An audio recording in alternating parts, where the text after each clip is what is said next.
용운궁 담장 너머 이웃한 곳도 강화도 여행 코스로 꼽히는 곳인데요. 용운궁 담장 너머 이웃한 곳도 강화도 여행 코스로 꼽히는 곳인데요.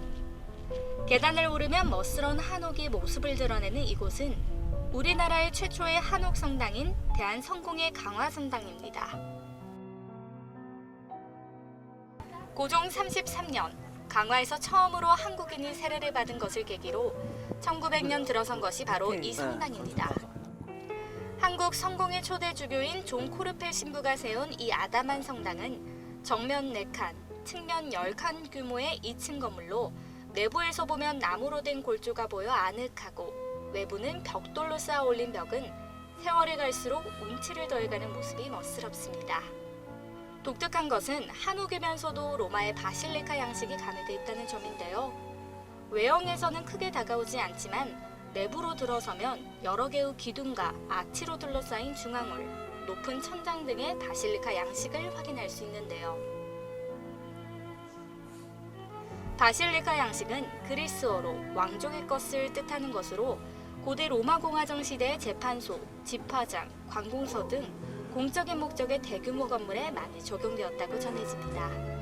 한옥 성당에 맞춰서인지 서양식 성당에서 흔히 볼 수 있는 커다란 성자 조각상이나 성화를 대신해서 기둥마다 혹은 들보마다 작은 조각들로 장식되어 있는 것을 볼 수 있는데요. 서양 건축 양식이 들어오기 시작한 시점에 세워진 덕분에 문화의 변화를 엿볼 수 있다는 점도 매력이 아닐까 싶습니다.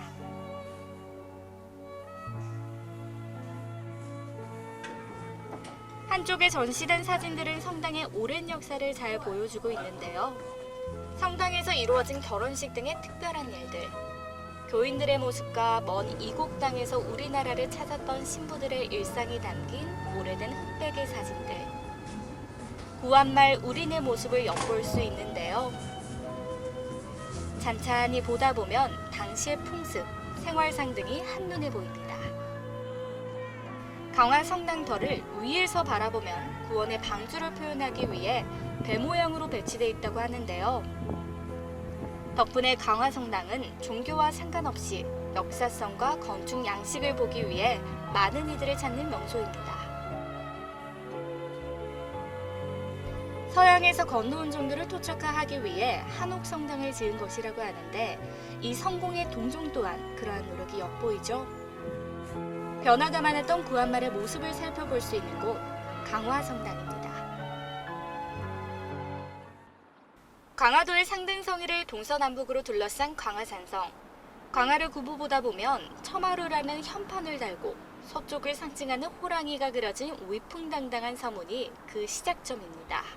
선생님, 여기가 연무당 예터. 네. 예전에 그 무사들이 이렇게 훈련을 받았던 데 아닌가요? 그렇죠. 군사들이 훈련을 했던 훈련 장소입니다. 원래 열무당이라고도 하고 연무당이라고도 하는데 이 장소는요, 우리가 1876년에 강화도 조약을 맺었던 곳이에요. 우리의 치욕스럽고 아픈 역사지만은 다시는 되풀이되지 않게 하기 위해서 여기다가 연무당 예터를 만들어 놓고 우리가 이런 것들을 잊지 말자, 이런 의미로 이걸 세웠다고 합니다. 네. 그래서 이 강화도 조약을 맺음으로써 부산, 원산, 인천항을 개항을 해서 외국에 좋은 문물이 들어오기도 하겠지만은 일제 강점기를 끌려 들어가는 빌미를 바로 여기서 주게 되는 거죠. 선생님, 이거는 어떤 거예요? 이거는 이러한 아픈 역사가 있었다는 것을 보시는 분들한테 알리기 위한 포토존이죠.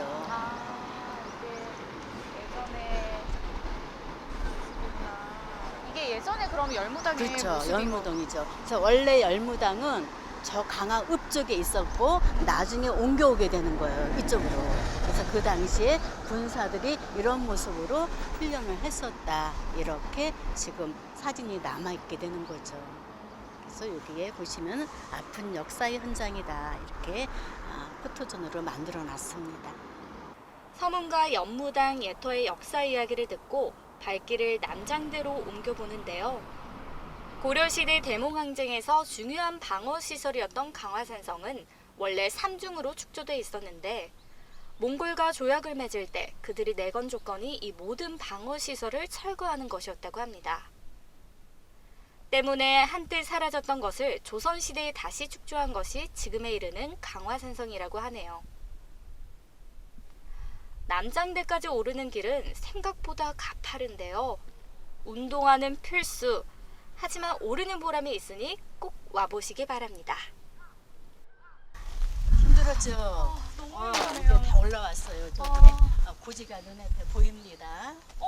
근데 선생님 여기는 뭐 문인 것 같은데 이건 뭐예요? 이 문은요 암문이라고 하는데 이거는 이제 우리 이제 외세의 침략을 받았을 적에 막 점령이 돼서 이 성원하고 연락을 해야 되는데 연락을 할 수 없을 때 우리만이 알고 있는 이런 문입니다. 그래서 이 성 둘레에는 이러한 암문이 여러 개가 있었다고 합니다. 그래서 지금 하나만 이쪽에 복원이 되어 있습니다. 하나만 지금 그렇죠. 이쪽에 올라오면서는 이쪽에 하나가 있어요. 그래서 이 둘레에 강화 산성 전체에는 몇 개의 암문이 있다 이렇게 보시면 되는 거죠. 그러니까 우리만 알고 있는 비밀 통로예요. 이제 조금만 더 올라가면 되겠네요. 고지가 눈앞에 보입니다. 이런 역사적인 이야기들이 깃들어 있는 유적이기도 하지만 남장대에 오르는 또 다른 이유가 있는데요. 올라가는 길이 꽃길이라는 거, 물론 그것도 좋지만 더 좋은 점은 이것입니다. 이렇게 강화도의 전경이 한눈에 내려다 보이기 때문이죠. 날씨가 맑을 때는 멀리 북한까지 볼 수 있다는 남장대.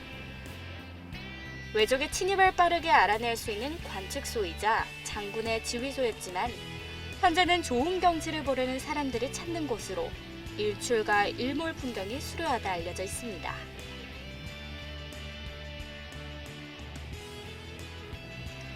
저는 시간을 잘 맞추지 못해 아쉬움이 남는데요. 여러분은 꼭 그 멋스러운 풍경을 만끽하시기 바랍니다.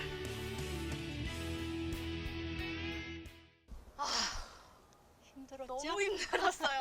네, 저희가 네. 지금 힘들게 올라온 곳이 남장대인데요. 선생님 여기 광안산성은 언제 추측된 것인가요? 처음 축조된 것은 토성이었었어요. 고려 정부가 1232년에 수도를 강화로 옮겨와서 궁궐을 짓고 삼겹으로 토성을 쌓습니다. 그래서 궁궐을 중심으로 해서 내성이 있었고 그 내성을 보호하는 날개 형식의 중성이 있었고 해안가 쪽으로 24km를 외성을 쌓았습니다. 네, 저희가 지금 그러면 보고 있는 이 삼겹성에서 어느 성인가요? 이거는 지금 말하면 내성에 속한다 이렇게 보시면 되겠죠. 내성. 그래서 다 허물어진 그 내성을 조선시대 때 그 남은 부분을 이용을 해서 지금의 강화 산성을 축조를 하게 됩니다. 그 시기가 숙종 때예요. 그래서 여기 있는 남장대는 일종의 이제 막루 같은 역할을 하는데 2010년도에 다시 복원을 해놨습니다. 그래서 강화에는 이러한 장대가 남장대, 북장대, 서장대 세 개가 있었고 지금 남장대만 복원이 돼 있고요. 북장대도 지금 복원을 하려고 터를 닦고 있는 중이라고 합니다. 밑에서 봤던 그렇죠. 강화도령. 그럼 여기까지 또 올라와서 요 밑에가 약수터가 있었어요. 청화동 약수터라고 하는데 거기까지 거쳐서 요 밑에 찬우물 약수터까지 이렇게 강화도령 원범이가 나무를 해서 팔아서 이렇게 생계를 유지할 때 먹던 우물터에 지금 연결이 되어 있습니다. 그래서 여기를 강화도령 첫사랑길로 연결이 됩니다. 정말 힘들게 올라온 보람이 있네요. 너무 그렇죠. 경치도 예, 좋고 예. 그래서 이렇게 너무 좋네요, 진짜. 힘든 만큼 보람 있죠? 네. 예. 이렇게 역사 유적지도 있지만 중간에 두루미, 저어새 등의 철새 서식지도 있고 갯벌 등 다양한 테마로 구성된 나들길이 무려 20개에 이른다고 합니다. 각각의 테마에 따라 골라 걷는 재미 함께 느껴보시죠.